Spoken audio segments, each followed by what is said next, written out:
네, 핵심 요약 상법 보험편 세 번째 시간 이어가도록 하겠습니다. 자, 보험계약의 기타 규정이에요.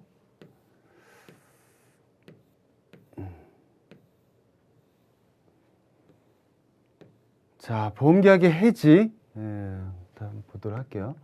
보험계약 해지는 저번 시간에 말씀드렸던 보험자의 해지들이 있었지만 그거는 보험계약자의 어떠한 선의성의 문제로 인해서 의무를 다하지 못했을 때 보험자가 해지를 하는 거죠.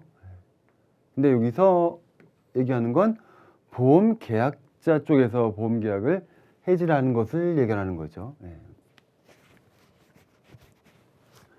이미 해지, 아무 때나 그냥 보험계약을 해지하는 거예요. 그렇죠?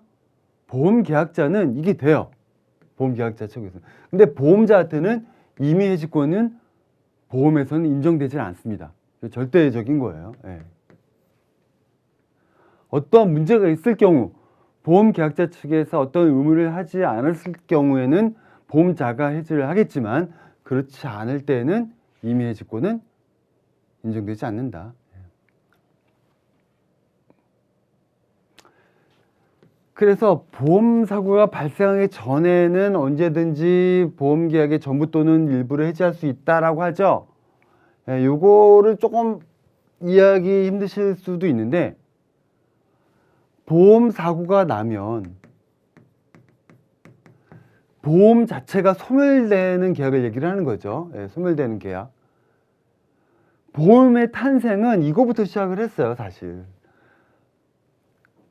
계속 이어지지 않고 보험사고가 나면 그 자체가 계약이 소멸이 되다 보니까 보험 해지권 자체가 인정이 안 되는 거죠. 성립이 안 되는 거죠. 그래서 이 얘기가 나오는 거예요. 그렇죠? 보험사고가 발생하기 전에는 이라는 문구가 이것 때문에 나오는 거다. 그래서 어쨌든 보험계약은 다 해지가 가능한데 언제든지 보험계약 측에서. 근데 타인을 위한 보험, 전전 시간에 말씀을 드렸죠. 계약자가 마음대로 할 수 있어요? 그렇지 않죠. 타인의 동의를 얻어야 돼요. 또는 오화예요. 엔드가 아닙니다. 엔드가 아니에요. 동의를 얻지 아니하거나 보험증권을 소지하지 아니하면 그 계약을 해지하지 못한다. 해지하지 못한다.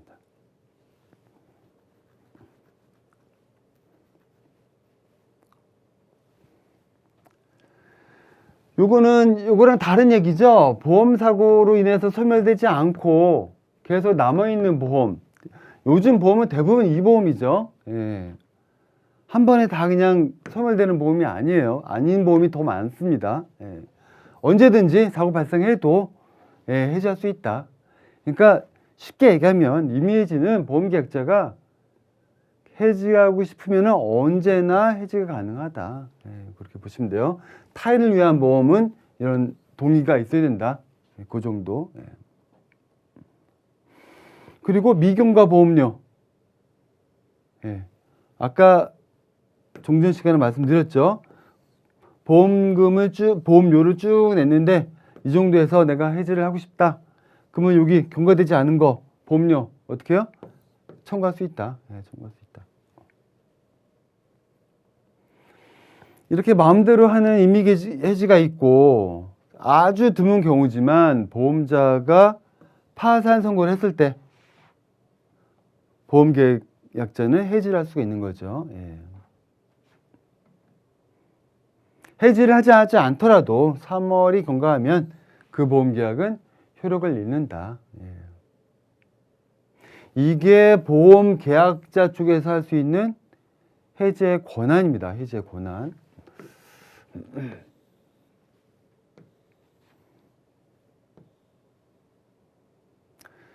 자, 무효.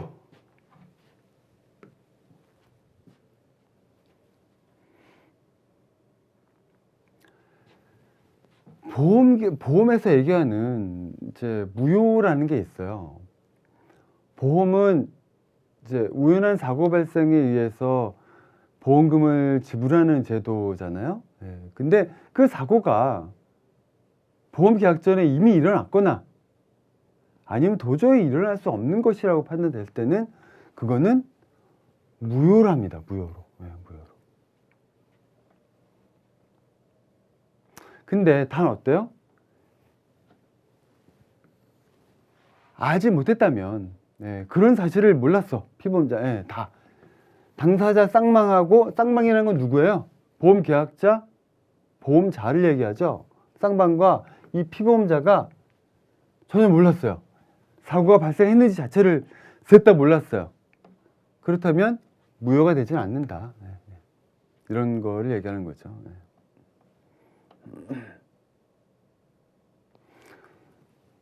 요거죠, 요거. 그게 보험계약에서의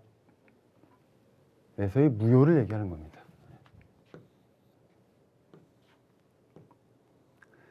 자, 보험계약의 부활. 부활에 대해서.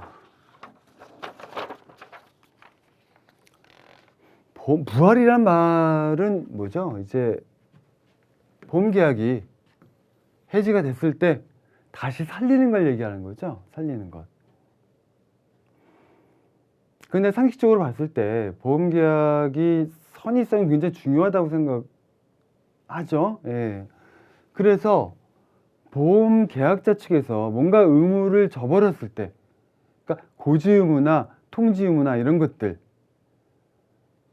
의무를 제대로 행하지 않아가지고 해지가 됐을 때에는 이거는 부활을 할 수가 없어요. 부활은 뭐냐? 계속보험료를 내지 않아서 보험계약이 해지가 됐을 때 이런 경우 부활이 될 수가 있는 겁니다. 그래서 부활계약의 요건은 뭔가? 계속보험료 미납이죠. 계속보험료 미납입니다. 이것도 최초보험료는 아니에요. 최초보험료 미납은 어떤 효과가 있다고 그랬어요? 2월 경유하기 전에 해지가 된다고 그랬죠? 계속보험료 미납으로 인한 해지가 있어야 돼요. 해지. 이건 저번 시간에도 말씀드렸을 때 즉시 해지가 아니라 그랬죠? 최고 절차를 밟아야지 해지를 할 수 있다고 그랬어요. 어쨌든 해지가 있고 난 다음에 해지에 대해서 해지 환급금이라는 걸 갖다가 지급을 하는데 이게 반환되지 않았어야 되고요. 그리고 부활을 청구하기 위해서 보험계약자가 밀린 보험료를 다 내고 그에 따른 이자까지, 약정 이자까지 붙여서 부활에 청약을 할 경우 요 네 가지가 다 포함이 돼야지 계약이 부활이 되는 거죠. 이 부활의 청약도 최초의 청약과 같은 법률 효과가 있어요. 납부통지 30일 규정이라던가 승낙정 사고담보 규정을 그대로 적용하는 거예요. 그렇죠?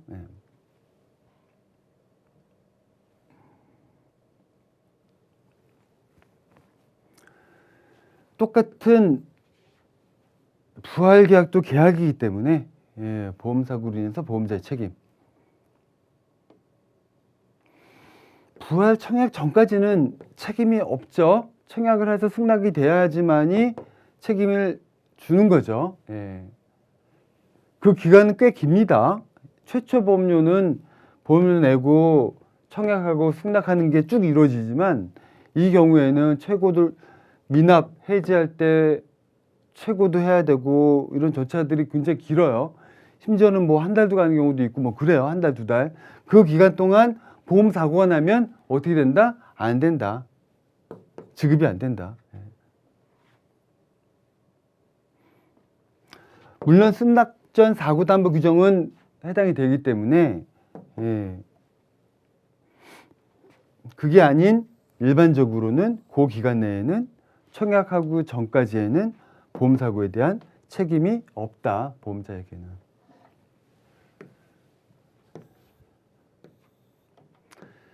자, 소멸시효. 소멸시효 나왔어요.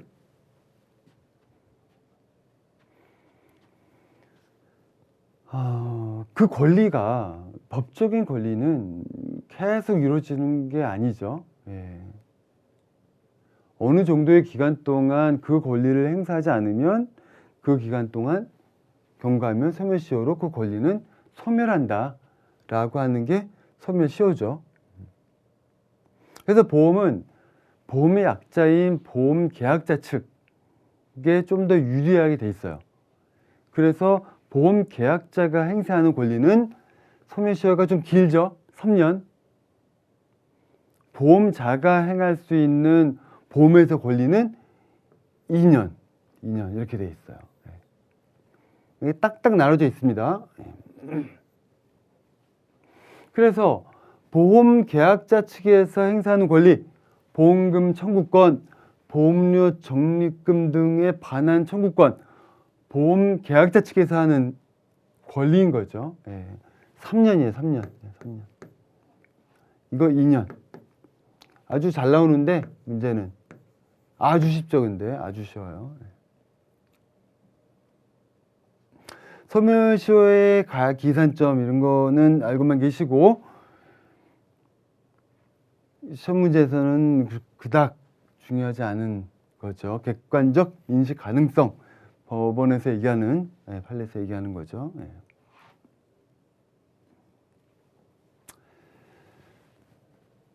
자, 그리고 기타 규정에는 어떤 것이 있나. 재보험이라는 게 있죠. 재보험. 재보험 뭐예요? 보험 계약자하고 보험자가 계약을 해서 이 위험을 보험자가 인수를 하는 거죠. 그렇죠?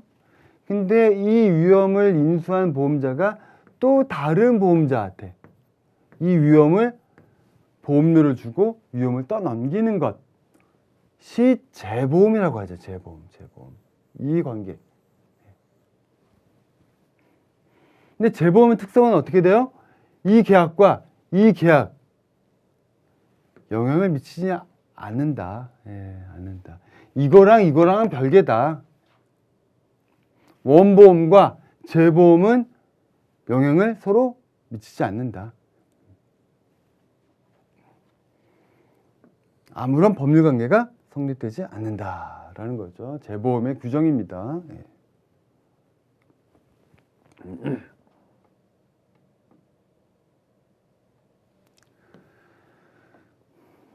농업재보험법도 이렇게 재보험을 활용을 하고 있죠. 농업재보험도 NH 손해보험에서 보험계약자 농민들과 보험계약을 맺는데 NH농협손보에서도 그 인수한 보험을 정부한테 재보험을 들면서 그 위험을 떠넘기는 구조 이렇게 되고 있어요. 그 농업재보험법에서 자세하게 설명을 드리도록 하겠습니다.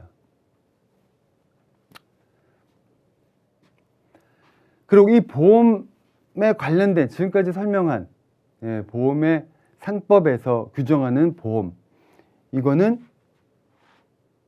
상호보험과 공제에서도 적용을 한다. 상호보험이 알고만 계세요. 상호보험이라는 개념은 우리나라에 거의 없으니까.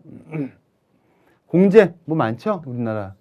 뭐 택시 공제, 뭐 버스 공제, 뭐 여러 가지 공제들 조합들이 많아요. 이 계약에 다 준용을 한다.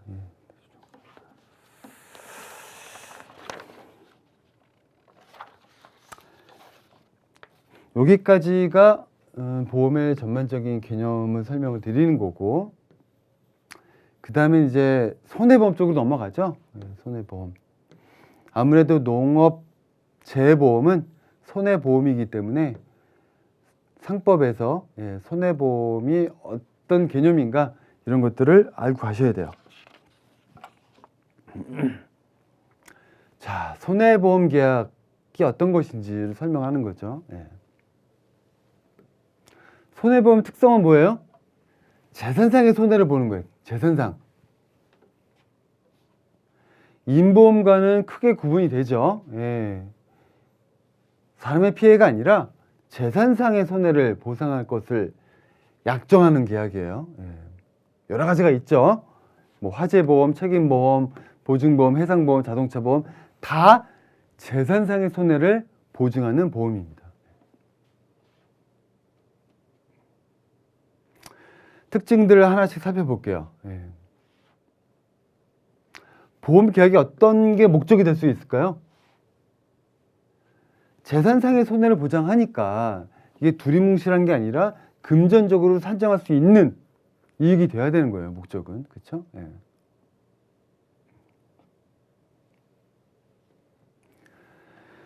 보험 계약의 목적, 보험의 목적 조금 어려운 개념일 수도 있는데 이 피보험 이익과 같은 거예요. 보험의 목적은 말 그대로 객체, 완전히 뭐 자동차면 그 자동차 이걸 얘기를 하는 거고 보험 계약의 목적은 좀 달라요. 피보험 이익을 얘기하는 거죠. 보험 사고의 대상이 되는 객체에 대해서 그 피보험자가 가지는 이익이에요. 그 객체가 아니라 그 객체에 대해서 피보험자가 가지는 이익이다. 이렇게 들으시면 되죠. 보험 계약의 목적이다.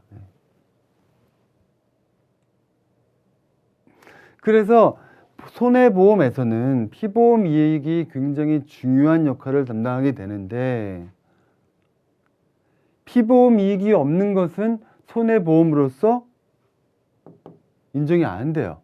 그래서 손해보험 계약의 유효성을 판단하는 것이 피보험 이익이다. 그리고 그 이익이 있어야지 손해보험 계약이 된다고 그랬죠. 그래서 도박화를 방지하는 것도 그 중요한 역할을 하고 있다. 피보험 이익이.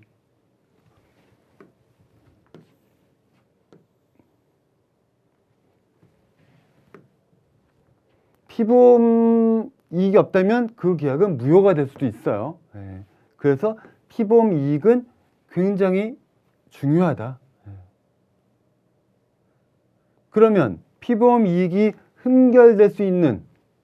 흠결되지 않을 조건, 그렇죠? 경제성이 있어야 되고요. 경제성이라는 건 경제적인 어떤 가치가 있어야 돼요. 손해로 측정할 수 있는 경제적인 가치가 있어야 됩니다.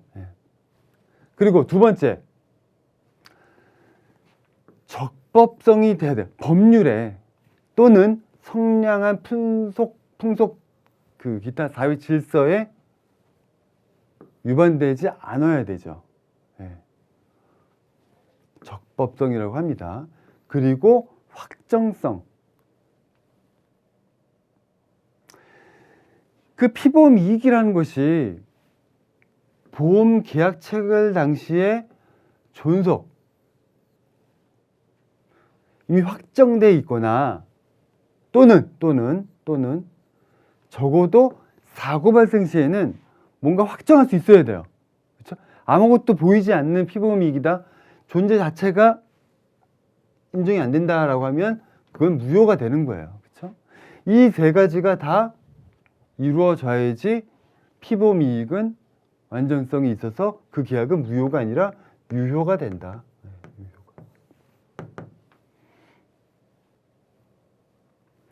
그렇게 판단하시면 되겠고요. 그리고 손해보험 계약의 원칙에 대해서 말씀드릴게요. 손해보험 계약은 실제로 두 가지 큰 원칙이 있어요. 실손보상. 그러니까 손해가 측정돼서 딱 손해를 본 금액 정도만이 보상을 한다라는 손해보상의 원칙과 이와 괴를 같이 하죠. 이득금지의 원칙. 이 보험사고로 인해서 이득을 얻으면 안 돼요. 절대. 그게 이득금지의 원칙이 있습니다. 근데 이거는 강행 규정이 아니에요. 강행 규정이 아닙니다. 원칙이라고 하지만 손해보험 계약에서는 실손보상과 이득금지가 원칙이긴 하지만 이거는 강행 규정은 아니다. 특히 농업재해보험법에서는 이 원칙이 무산되는 규정도 있어요. 약정에 따라서.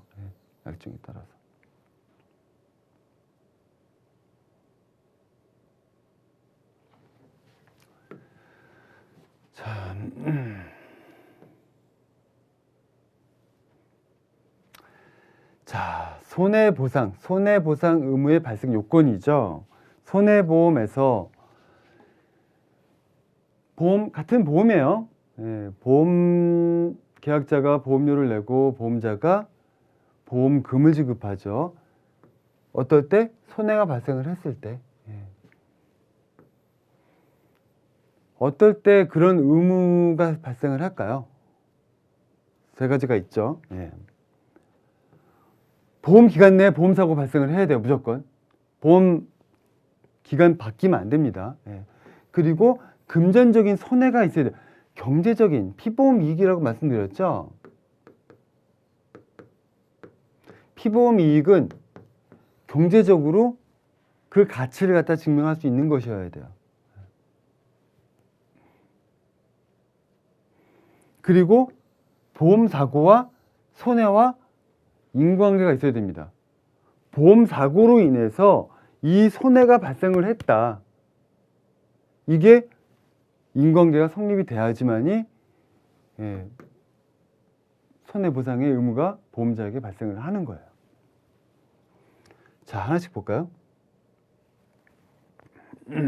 요 기간 내에 발생해야 되는 건 뭐 당연하니까 말씀을 좀 제가 따로 안 드리겠고, 금전적인 손해가 발생을 해야 된다. 근데 상실 이익이라고 하는 것이 금전적인 손해냐? 그렇지 않다라는 거죠. 나의 재산이 감소가 돼야 돼요. 그게 손해입니다. 그렇죠? 감소된 재산상의 차이를 말하는 거예요.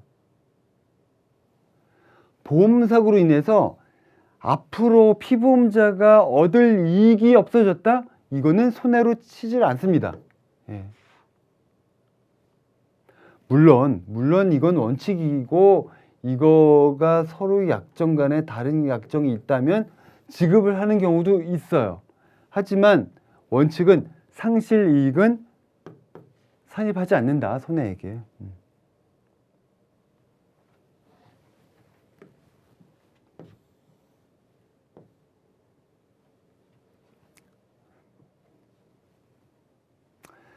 자, 마지막이었죠. 보험사고. 인과관계가 있어야 된다.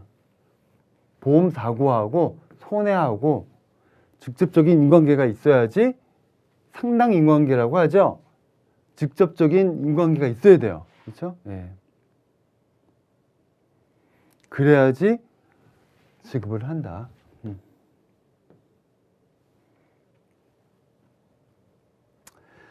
그 예시를 한번 볼까요?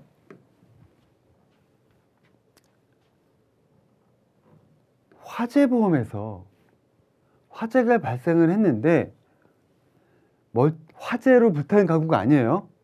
그 가구를 집 밖으로 대피시켜 놨는데 그걸 누가 훔쳐가 버렸다.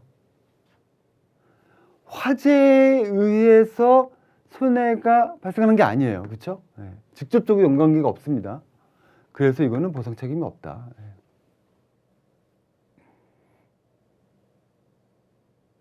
그걸 얘기를 하는 거죠. 예. 하지만 이런 것들은 화재보험에 가입된 건물이 화재로 인해서 일부 훼손됐어요. 일단은 일부. 그 다음에 홍수로 인해서 전부 멸실이 됐으면 보험자가 전부 멸실된 보상을 해주는 게 아니고 화재로 인해서 일부 훼손된 것만 보험자가 보상 책임이 있는 거예요. 그렇죠? 네. 홍수로 인한 거는 보상하지 않는다. 네. 그리고 마지막 면책 사유가 아닐 것. 손해보험에서 면책, 고의 중과실 당연히 안 되죠. 이거. 네. 목적의 성질, 하자 또는 자연소음 이것도 강력 규정이라서 안 된다고 그랬죠. 면책사항입니다. 네. 이런 것들은 약정에 의해서 보상할 수도 있다. 하지만 기본적인 면책 사유다.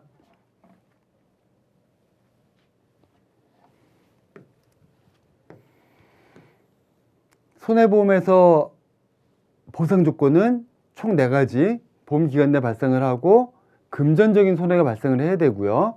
인과관계가 성립이 돼야 되고 면책 사유가 아니어야 되고 그렇게 네 가지입니다.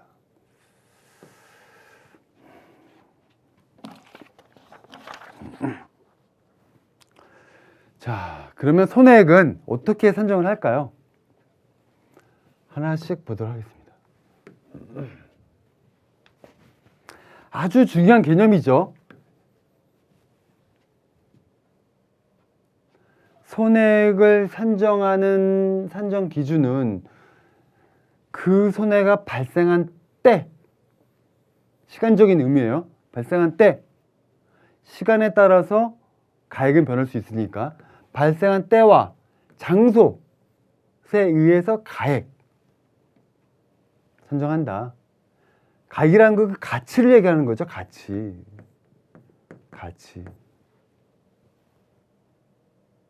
근데 당사자간의 다른 약정이 있을 때에는 신품가액에 의해서 손해액을 산정할 수도 있다. 이게 강행 규정은 아니라는 거죠. 이게 신품가액을 했을 때에는 이득금지 원칙에 위반이 돼요. 예를 들어서 우리 농업재해보험에서 비닐하우스가 있는데 강풍에 의해서 다 날아갔어요. 근데 그 비닐하우스 비닐은 한 5년 정도 지난 거예요. 그렇죠? 그러면 그때 당시에 가액 판단을 해야겠죠. 감가상각을 해가지고 가액을 판단을 해야 되겠지만 보험에서는 아주 새 걸로 갈아주는 비용을 줘요. 그거는 뭐죠? 이익금지의 원칙에 위반되지만 약정을 그렇게 했기 때문에 신품 가액으로도 줄 수가 있다. 그게 신가보험이다.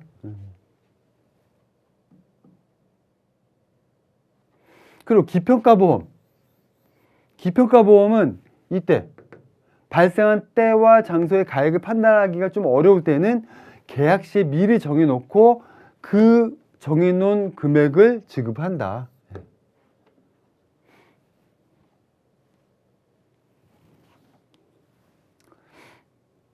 그래서 예외는 분명히 있다. 이 말씀을 드리는 거죠. 그러면 손해액 산정 비용은 누가 지불합니까? 보험자의 부담으로 하죠. 이 비용 첫 번째 시간에 말씀 한번 드렸을 거예요. 보험증권을 재발행을 할 때 누구의 부담으로 한다? 보험계약자의 부담으로 한다. 하지만 손해액을 산정할 때에는 누구의 부담? 보험자의 부담이다. 이것도 시험이 많이 나오죠.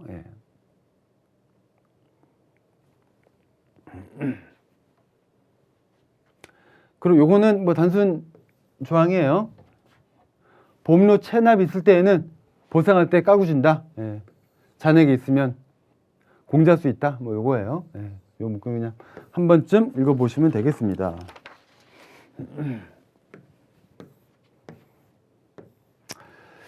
이렇게 이번 시간은 여기까지 하고요. 손해보험에서 보험가액은 굉장히 중요하죠. 이거는 다음 시간에 보험가액에 대해서 말씀을 드리도록 하겠습니다.